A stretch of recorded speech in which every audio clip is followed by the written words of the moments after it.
If you had $69 million, what would you buy? A mansion in Monaco? A super yacht? I'd probably buy 10,820,282 Big Macs. Yeah, I calculated that. I might have a problem. So recently, a piece of digital art was sold online for $69 million, or more specifically, proof of ownership of the piece of art was sold for $69 million. As the image itself, the image file, it can be copied and pasted and downloaded by any one of us. So you might have heard of NFTs in the past few months as the market has blown up. Now, as someone who worked full-time in cryptocurrency for nearly 4 years, I was there when the earliest NFTs, CryptoKitties, it was launched, and I remember the frenzy which clogged up the Ethereum network. Now, over the past few weeks, I've seen a lot of videos on YouTube about NFTs, mostly made by people who kind of understand cryptocurrency but don't really fully understand the nuances.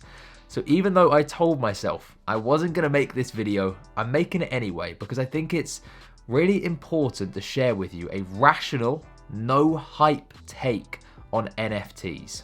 What are they? Can you make money off them? Are they just a passing fad, or is this the future of art? So first, what is an NFT and why are people buying them? It is essentially artwork, but in a purely digital form. So for example, the $69 million NFT was a piece of digital art and was even sold at auction by the famous British auction house Christie's. But NFTs can also be digital collectibles. So the NBA recently teamed up with the same company behind CryptoKitties. They took famous moments from basketball games and sold the original video clips to collectors. Now, I know what you're thinking. Why would anyone want to pay for an image file or a video file when you can just download a copy which is identical for free? We'll talk about that shortly, but let's build our way there. So the first stop to understand all of this is physical collectibles. For years, people have been buying and collecting things like stamps, old sports cards, classic wines or whiskies. Just about anything you can think of that has value to someone. An old basketball card, for example, it doesn't produce anything, it doesn't give you a dividend like stocks, or pay you a steady return like bonds. So why exactly does it have value? It's quite simple really, it comes down to supply and demand. The demand comes simply from the fact that people like collecting these items, whether it's to show them to their friends or because they get satisfaction from it. And supply is really important too, because collectibles are usually worth so much more when they are rare.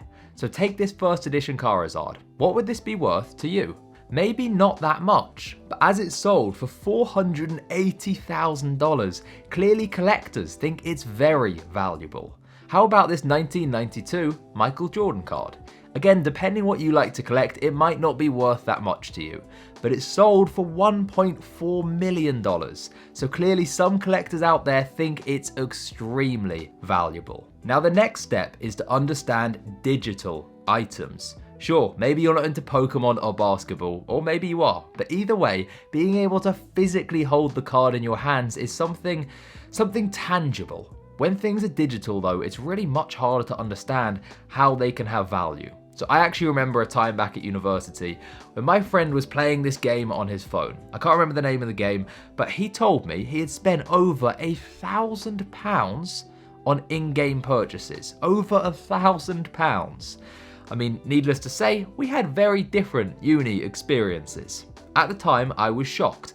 I couldn't get my head around why he would pay money for something that existed solely in this game.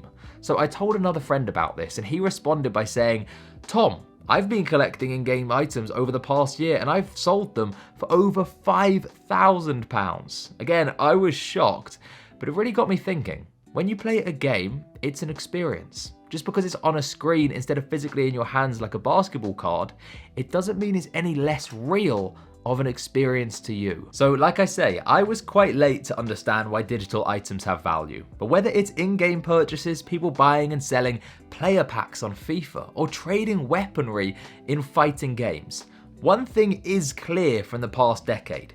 Digital items can absolutely have value.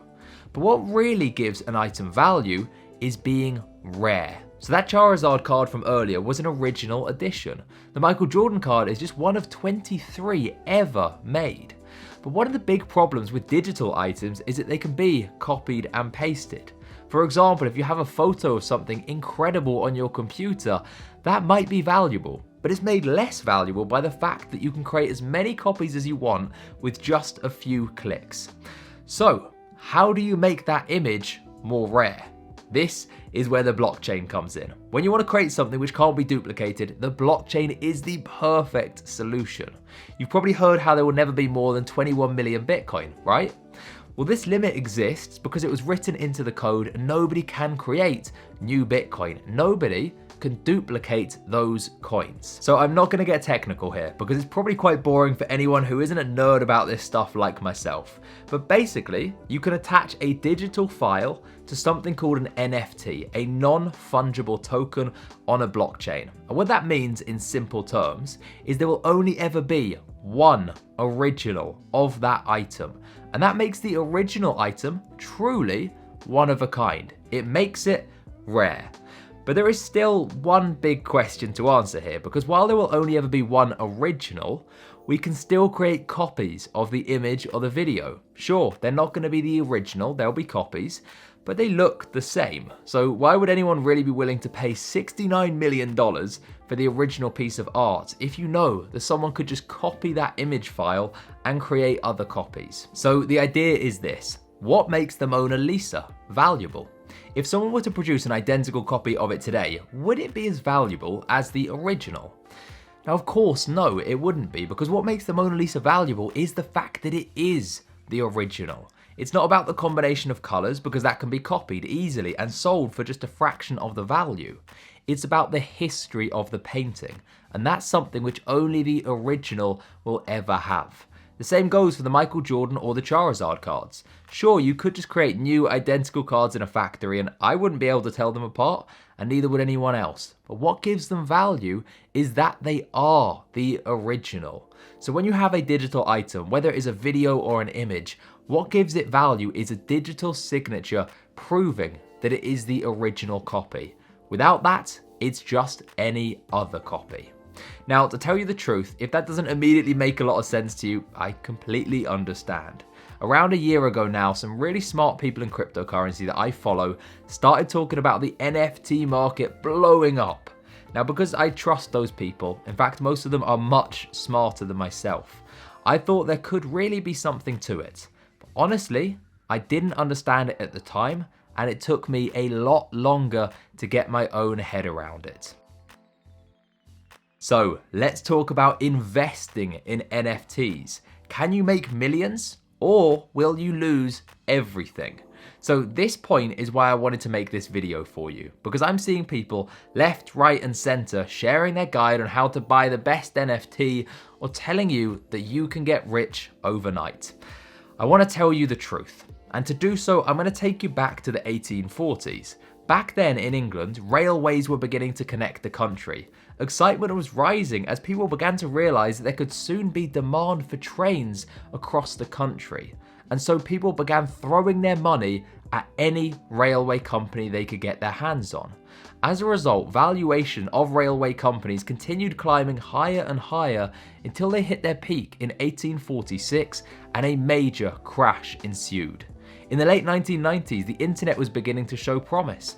.com companies were rising in value as investors began to realize that this technology would change the world. So as people threw more and more money at these internet companies, their valuations soared to ridiculous levels, eventually peaking in 2000 and then crashing. I see stories about NFTs that originally sold for $66,000, later reselling for $6.6 million in just a number of months. I see numerous people quitting their jobs to go full-time into the industry. Now, as someone who went full-time into cryptocurrency in 2017, I fully know the allure of an exciting industry, and I can hold my hands up and admit that I timed it pretty much perfectly wrong. So I'm certainly not saying that I'm perfect, quite the opposite in fact. But what I've learned from that experience is that when lots of people are quitting their jobs to go full-time into something, which at the same time is going parabolic, it's often a signal that the market is overheating.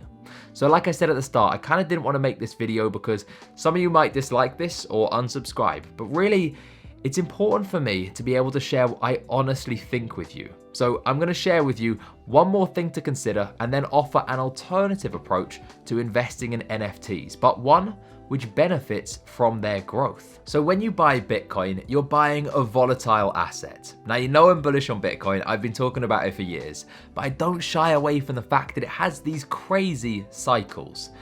But here's the thing, every Bitcoin is identical. That makes each Bitcoin entirely interchangeable. So if you decide to sell it, you won't find it too difficult to do so on any one of the numerous exchanges around. NFTs, or non-fungible tokens, they get their value from the fact that they are entirely unique from each other, but there can be a downside to that too. And that is, if the interest in the market does drop and prices fall, it makes it much harder to sell them because they are much less liquid than traditional cryptocurrencies like Bitcoin. So imagine trying to sell Apple shares. That's like selling Bitcoin. Now imagine trying to sell a piece of art. That's NFTs. Yes, the artwork, it might be valuable, but everyone has different taste, and most people might not want to own it if they don't think it's going to rise in value. So, what's the solution? What's the alternative approach? Well, during the gold rush in America, the people who often did best were not the ones searching for gold, but the ones selling the picks and shovels. They weren't trying to find the gold themselves, they were just providing the equipment to help others find it. It spawned the term the picks and shovels approach, and that is how I view Ethereum today. So as NFTs have grown in popularity, they have shown that another use case built on Ethereum can succeed. As more and more uses of Ethereum develop over time, that means more transactions. And coming this year, there will be a huge change to Ethereum, which means that the currency will be burnt each time a transaction is made and a fee is paid. So I've talked about this in other videos, but every time there is a new successful use of Ethereum which appears, it's more and more bullish for Ethereum itself. Now we've seen how DeFi has exploded over the past couple years. In fact, a decentralized exchange built on top of Ethereum called Uniswap is now the 8th largest cryptocurrency in the entire market. I am worried that some investors are buying NFTs solely in the hopes of getting rich and may find themselves holding the bag, and with an especially illiquid, difficult to sell investment. Now I don't know when that could happen, as it's always impossible to predict the top with these things, but I personally, for this reason, prefer the picks and shovels approach, which is investing in Ethereum. Now, whether you agree with me or not, I hope you can at least appreciate the honesty, when it seems like every YouTuber today is shilling you NFTs and trying to sell guides on how to buy the best ones. Either way, let me know your thoughts in the comments. Do you think I'm right? Or do you think I'm wrong? I'm happy to have a constructive debate. Let me know below. Thank you for watching. I will see you again very soon.